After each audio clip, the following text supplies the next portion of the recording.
Hello and welcome to Sawbones, a marital tour of misguided medicine. I'm your co-host, Justin McElroy. And I'm Sydney McElroy.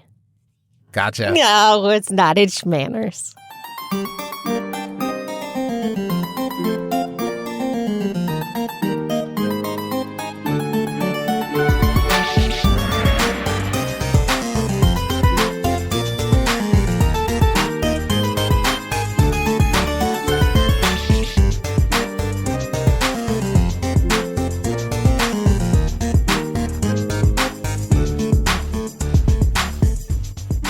Hello, Internet. I'm your husband host, Travis McElroy. And I'm your wife host, Teresa McElroy. And you're listening to Schmanners. It's extraordinary etiquette. For ordinary occasions. Hello, my dove. Hello, dear. Happy April the Fools. Well, today, Yes. when people are listening to this, it'll be April 2nd. That's right. Double fools. Oh, whoa. Yeah. It's a multi-layered prank. That's why I like to do my pranks on May 16th. No one sees them coming.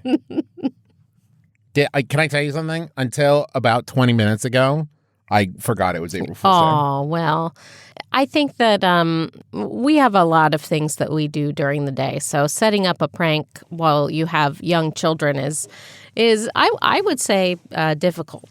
You know, having a baby is kind of the ultimate prank on oneself. You know what I mean? The prank that keeps on giving. Yeah, surprise! There's a tiny person yelling at you all the time. Yeah. What is that bodily fluid? No one knows. Gotcha. This point in time, it's drool. It's so much drool. Teething. Woo, boy. Ooh. Woo, boy. Do you want to share any classic pranks you have pulled or been pulled on? What? What? Oh, okay. There's a couple that spring to mind. There was one where I was fairly young, and I can't remember if it was me or one of my brothers, but we thought it was really funny. To reset clocks in the house, and then we ended up being late for school. My parents did not find it funny. Oh, yeah. There was one. It was not on April Fool's Day. It was actually on it was on New Year's Eve / New Year's Day, and this was when everybody was very worried about Y2K. Which only people 22 years or older, maybe even older than that, probably 25 years or older, will even know what I'm talking about. But on New Year's Eve, my dad snuck away, and when it clicked over to midnight, he flipped the main breaker of the house, and he killed all the lights and power and everything. And it was pretty good. It was a pretty solid bit. Pretty good. The only one I can recall is I remember at one point spending the night at my friend's house, and in the morning, her mom served us Rice Krispies, and you know, if you've had plain Rice Krispies, you know what makes it better. Sugar. Right? But instead of the sugar bowl, she had filled it with salt. So that's pretty good. Put the sugar bowl on the table with the salt in it, and we salted our Rice Krispies and then took a bite and went, bleh, right? But she didn't mind wasting the food, so. Yeah. Listen, that's not bad. I think the problem is I am... In general, well, here's the thing. I was about to say I'm not wild about pranks, but that's not true. The problem is that I think many people are just not good at them, right? Mm-hmm. Where I like a good prank. I like a prank that gets you, and, you know, like that kind of thing. Oh, man, I love those. I love doing them. I love having them done to me. Silly pranks is what we like. Well, yeah, not even that. Just like effective, well executed. But not mean. No, correct. That's the thing is I think, and we'll talk more about this, like, there are some things that are just cruel and not funny, that are not really pranks. It's just like a mean thing to do. Yeah. Like, I slashed your tires. I'm like, that's not a prank. What are you doing? Okay, so this topic was suggested by fanner Jen O. Thanks, Jen. Thank you, Jen. Okay, let's start off with some history. Pranks are one of those things that until, like, a prank was published, we don't know exactly when the first prank was, and they probably weren't published every time there was a prank. Oh, no, absolutely not. Can you imagine like a cave person being like, don't look now, there's a woolly mammoth outside. Like, what? Wait a minute, there's not a woolly mammoth outside. Why did you do that? I don't know. Could have been. I had the impulse to tell you something that I guess wasn't, and then you looked, and I'm laughing now. Some historians believe that April Fool's Day, the actual day, dates back to France in the Middle Ages. So the Council of Trent in 1563, which was a Catholic gathering meant to counteract the Protestant Reformation. Ugh. What does this have to do with April Fool's Day? That's a great question. One of the things that they decided to do was they decided to switch from the Julian calendar to the Gregorian calendar. Okay. The Gregorian one is the one we use today. Correct. But, it took a little bit of time to complete the shift. Yeah, at this point, you couldn't just post on your Facebook, like, hey, we're shifting to you got to spread the news. Exactly. And so, like today, the Gregorian calendar starts the year on January 1st, but the Julian calendar began the new year around the spring equinox, Sure. which is around the time of April 1st. So people who continued to celebrate the new year during the last week of March and through April became the butt of jokes and hoaxes, and they were dubbed April Fools. Okay, that's not very nice. Well, here's another thing about France. They still call the day Poisson d'Avril. Fish of evil. No. D'Avril. Devilfish. No, April. Fish of April. Oh, okay. April fish. Because during this period in history, a gullible person was referred to as a fish, meaning they were easily, quote, caught in a deception, right? So it's tradition that people place paper fish on the backs of their friends. Way better than kick me signs, if you ask me. And whenever people discover it, they are dubbed the Poisson d'Avril. Oh, see? That's a funny prank. Nobody gets hurt, and you get paper fish on the back. Now, I think the reason I said it feels a little mean is it feels like, hey, we've all decided to switch calendars. We didn't tell you, but now I guess we're thinking, you know what I mean? Feels a little mean. Well, I think it's just one of the things that people in power decide is fine. Sure. Also seems a little bit, maybe I'm reading into it, but a little bit of that Christian rebranding. A little bit. Of the vernal equinox, huh? No, that's not a thing anymore. Now, New Year's Eve is soon after Christmas. It could even go back even older than the Middle Ages, all the way back to ancient Roman festivals. Okay. So there was a popular festival at the end of March, which involved dressing up in disguises and mocking your other fellow citizens. This sounds a lot like the Feast of Fools that is depicted in Hunchback of Notre Dame, the Disney movie. Yes. Yeah, Mm-hmm. It does. And this feels like a very Roman thing as you're describing it to me. Yeah. A chance to let go of the little bit of morals that Romans had at the time. Sounds great. Another theory is that April Fool's Day is still to do with the spring equinox, and that the fool part of the day is connected to Mother Nature fooling people with changing and unpredictable spring weather. I believe that because today it snowed. That is true. Here in Cincinnati, it snowed today. Here's the thing. I wish it was the opposite. This is Travis's alternate history corner. Okay. Where I wish that the April Fool was more like the jester, right? That is, he is the April Fool kind of thing, where that person is the one going around being a trickster rather than having tricks played upon them. In fact, we're going to start rebranding it now. This is the great Travis rebrand now. From now on, if you play the trick, you are an April Fool. Rather than making fun of someone else, you're just making fun. So regardless of the origin, it really started to spread around during the 18th century. Can I tell you, I thought that it was... having not done any research, because that's not my part of the show, I thought that the origin was going to be a lot more along the lines of trick or treat and Halloween, where it was going to be listen, everybody's playing jokes all the time. Everybody's big on pranks. We're going to give them one day where it's just this is the day to be silly, get it out of your system, and get back to work. What's that day called in movies and TV when you can commit any crime on that one day? The Purge. You think? Oh, you know what? I phrase it. Yeah, April Fool's Day is like the purge for pranks. Prank purge. You're right. You nailed it. Okay.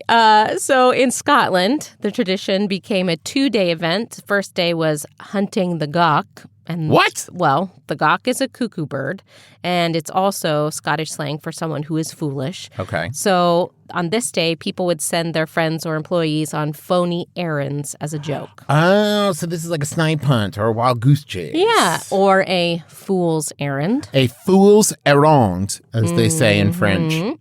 Second day of the Scottish April Fools is called Taily Day, which is about Then the gawk hunts you. butts. Oh, it's about buzz? Yeah. In what way? Well, you might pin a fake tail on somebody's pants. And So it's literally just about drawing attention to butts? Well, this is probably, according to the History Channel, this is where kick me signs started. Oh, okay. Not a good prank, by the way. Kick me. Yeah, I'm not a fan. I just don't like having my butt kicked. Who does? Well, there's probably some people out there who like having their butt kicked. Let's agree that there are plenty of terrible pranks. Here are a few from a newspaper in the 1800s. Terrible ones? Yes. Oh, are these like, hey, don't do these anymore? Yeah, don't do these. Okay. So these were compiled by a writer named Matt Novak, and it was published on Gizmodo.com in 2015. One man convinced his sleeping wife there was a fire. Oh, boy. Another placed a dummy over train tracks, nearly causing an accident. Yeah, that's not great. One ginormous jerk blinded his cook by replacing the pepper with gunpowder. Oh, man. No. This is like all of those things are bad. Fairly Don't extreme, cause people bodily harm, okay? The one incident that was strangely controversial, and I think it's just because of the way that media works today. But in 1957, the BBC broadcasted a story showing a family in southern Switzerland harvesting bushels of pasta from the family's spaghetti tree.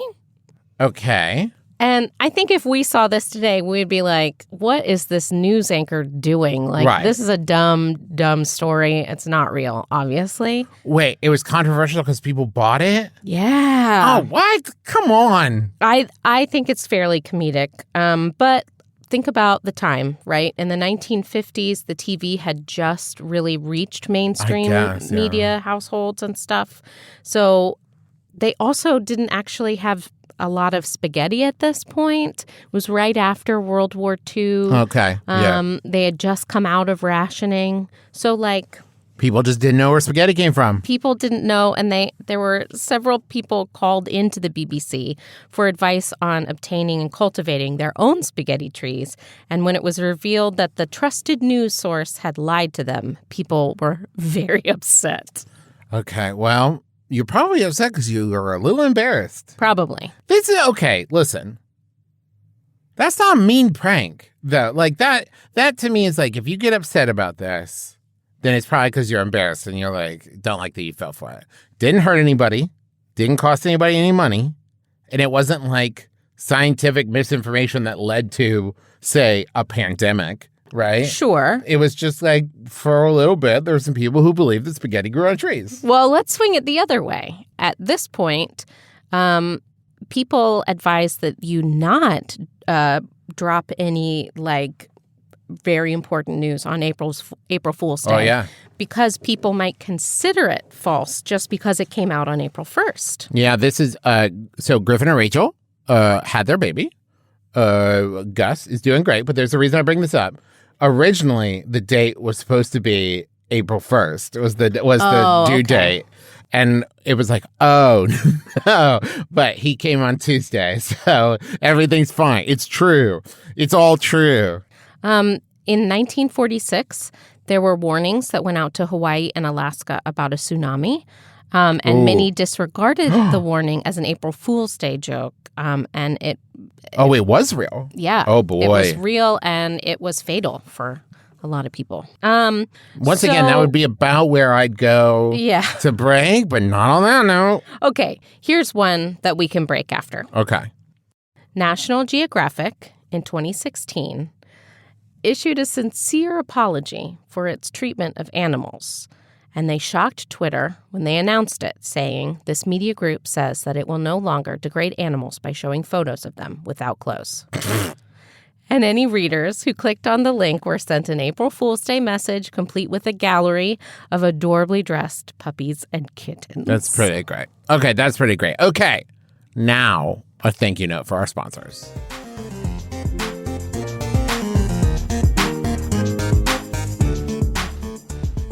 Schmanners is sponsored in part this week by She's Birdie. Before you leave the house and you do your checklist for your phone, your keys, your wallet, and it's time to add one more thing before you walk out the door. Birdie is the newest essential addition to your routine. It is a personal safety alarm that is easy to carry and simple to use. When it's activated, the alarm will emit a loud siren and a flashing light to help deter an attack by people or animals or just let people know where you are. Birdie is no danger to you, so you can feel confident using it. And it comes in fun colors, so it can kind of match what you're wearing, what you're doing. Hang it on your purse. That comes in a very pretty pink to go with my pink purse. Or hang it on your belt. Or hang it on, I don't know, your get a cool necklace, wear it on a cool necklace. Sure. And She's Birdie is offering our listeners 15% off their first purchase when you go to shesbirdie.com/schmanners. That's She's Birdie, spelled SHESBIRDIE.com/schmanners to support our show and get 15% off. Now, every day, you must ask yourself a very difficult question. What do I want for dinner? The other day, I was like, man, I wish my mom would make me dinner, but I'm an adult. We've been adults for a while now. My mom. Oh, boy. Well, in many ways, DoorDash is kind of like your mom. Okay. Yeah, DoorDash won't make the food for you, but DoorDash will go to the restaurant that you want to order the food from and bring it to you. Somebody's mom might have Somebody's mom. It was made by somebody. Okay. Okay.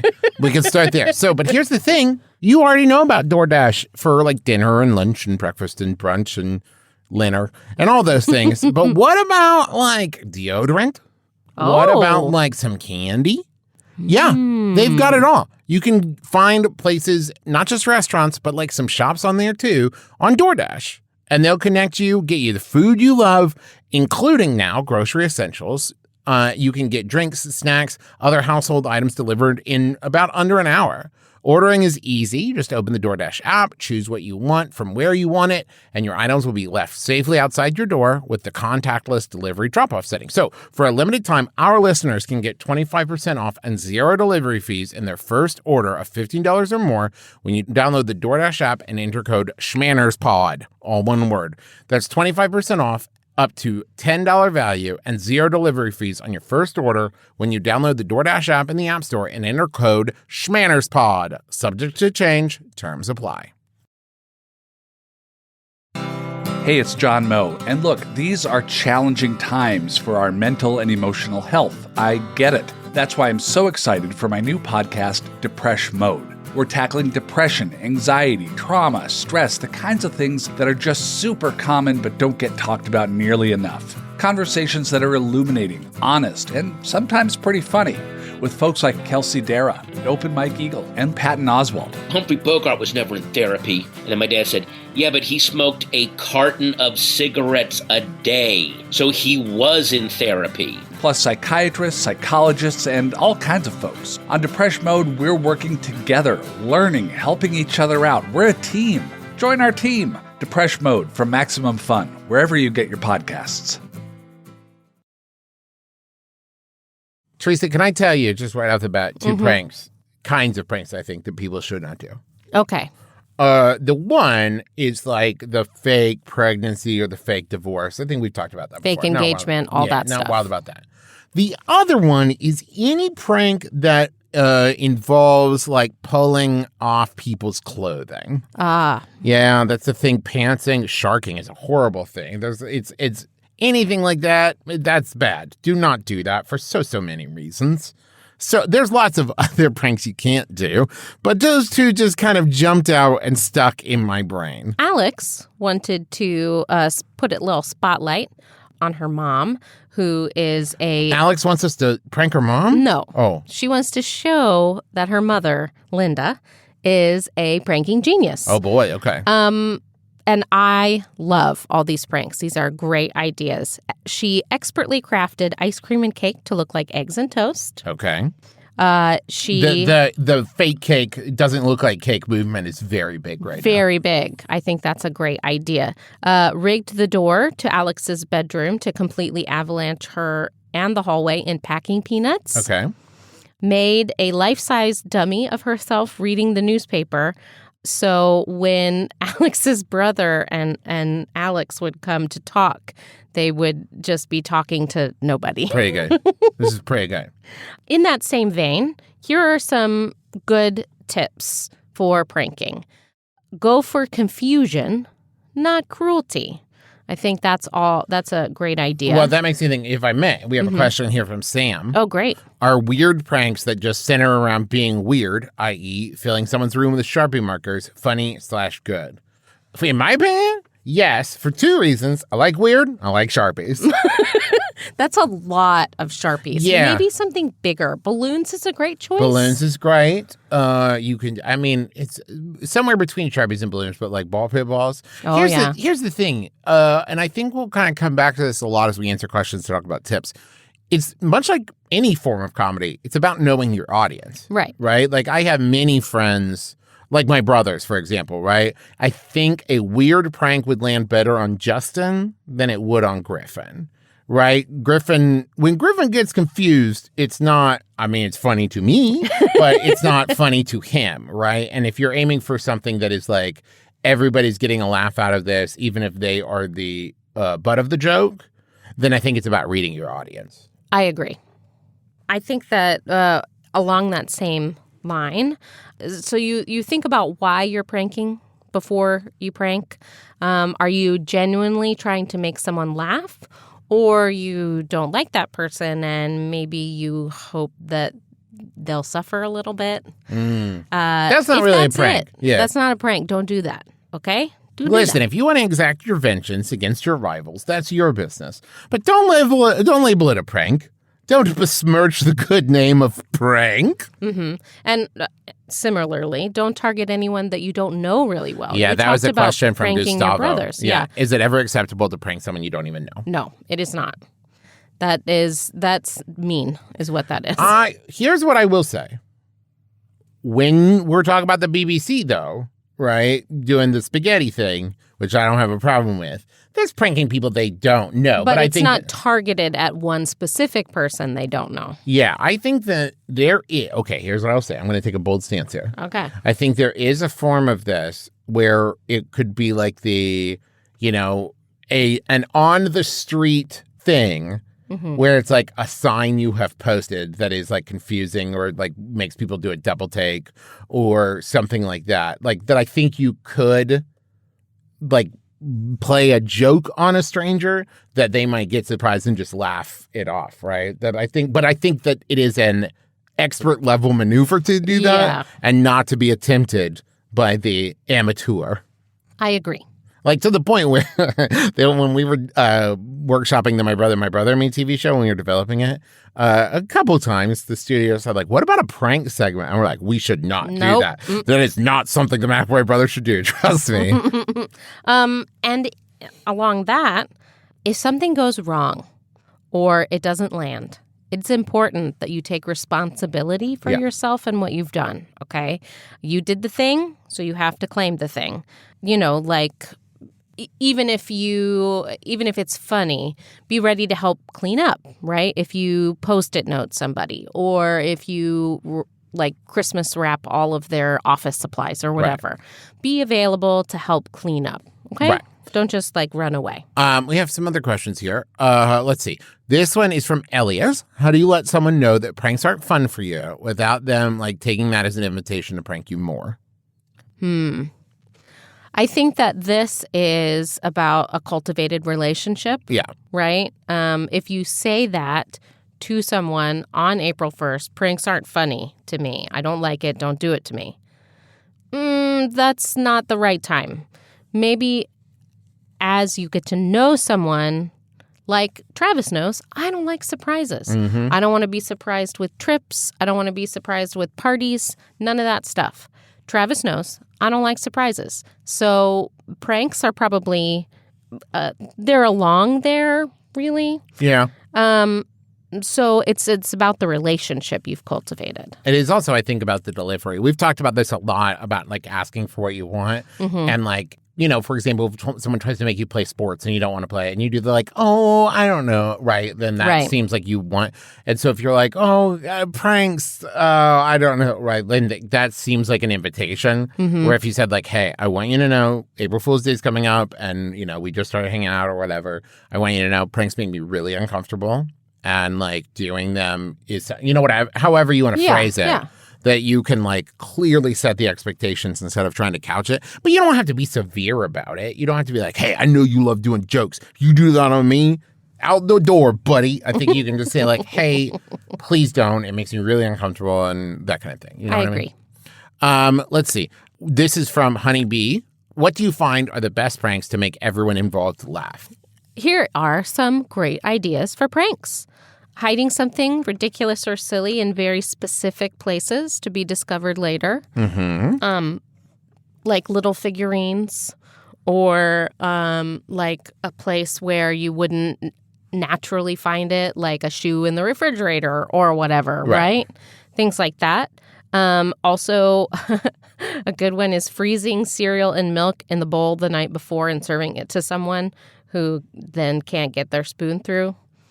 I think that would be fun. That's again, another waste of food, which is towing the line. The unexpected, right? This is the thing of like, I think that the problem is the cleverly unexpected. That's the difference, right? Because I think a lot of people will be like, oh, it's just the unexpected. So you can just jump out and yell at someone. Which, don't get me wrong, I've nailed that one once or twice. The jump scare. I used to work in a haunted house, folks. But I mean like just slapping someone in the face or whatever. It's unexpected, but it's not clever. Right. Right? But if you instead like swapped all of the stuff out of kitchen drawers for someone's clothes drawers and you put like their socks where the spoons go and the spoons where their socks, that kind of thing, well done enough that you kind of shuffled all the drawers one room to the right, that could really land. And then be willing to help them move everything back. Right. Alex suggested several times gluing googly eyes to everything in the refrigerator. That's pretty good, too. That is good because you'd be very surprised and it would be fun to see all of the little things, but it doesn't spoil any food if you glue the googly eyes to it. There was one prank that I did in college that I'm now remembering. There was this guy on our dorm floor named Zach, and he left for the weekend to go home, I think. And so we took the doors off his dorm closet and attached them around the bed to make like an opening and made it and like decorated it to look like a castle. And we took like Tupperware containers and laid it in front of it to make a moat. And we took the red carpets that were in the entryway of the like dorm building and we stole them temporarily. We returned them and then we laid them down the hallway as a red carpet leading up to his room. And so then when he got back, he went into his room and saw the castle and turned around and we were all wearing T-shirts that had his face on it and a bunch of different sayings on it. And mine said, Zach is for lovers. And there was just a bunch of different stuff. One guy had like iron on his face onto a pair of boxers and was just wearing boxers. And so that was just a thing. We had made little flags with his face on it. And he just turned around. You were there to help clean it up. Oh, yeah, right? Yeah. I mean, eventually. I mean, for a while, he just slept in his castle bed. This is a classic. Great one. Go and buy a leek from the grocery store and put it under the sink and then ask someone they love if they could check the leak under the sink. This is so silly. You know what? I'm going to say another. Well, I guess you shouldn't prank call strangers, but I think a well-executed prank call can be very funny. Not just a mean prank call, but like a good joke. Solid, is your refrigerator running? Then you better go catch it. Those kinds of things I think are solid jokes. Solid jokes. I like it. Okay. I think that's going to do it for us. Thank you so much, folks. Thank you for joining us. Go check out all the new merch at the McRoy merch store. Go to McRoymerch.com. We've got a new pin of the month over there for April. It's a really cute, like farm wisdom cow thing pin. Farm wisdom is a bit from my brother and me, but that's not important because what is important is the purchase of that pin benefits the AAPI Civic Engagement Fund, which supports effort by local community-based organizations to combat violence and hate. There's also a new Adventure Zone shirt over there that has the logo, and it's available on black or tie-dye. Yeah, I love tie-dye. I'll get one of those for you. And we've got the Adventure Zone Crystal Kingdom graphic novel is available for pre-order now over at theadventurezonecomic.com. It comes out July 13th, 2021.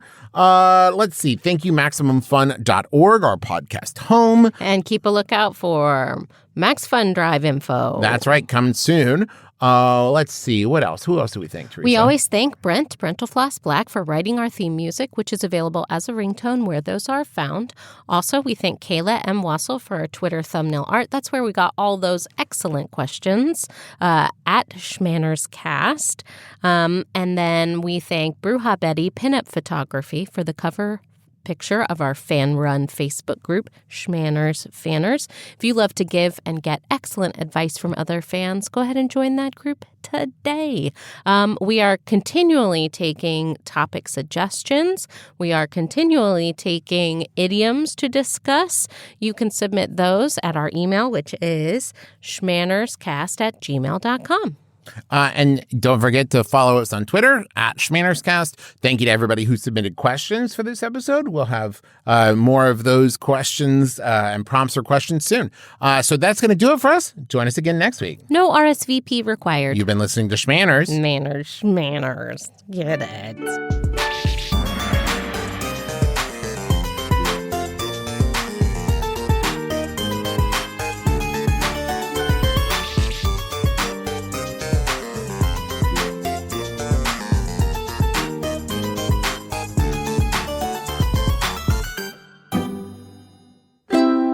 MaximumFun.org. Comedy and culture. Artist owned. Audience supported.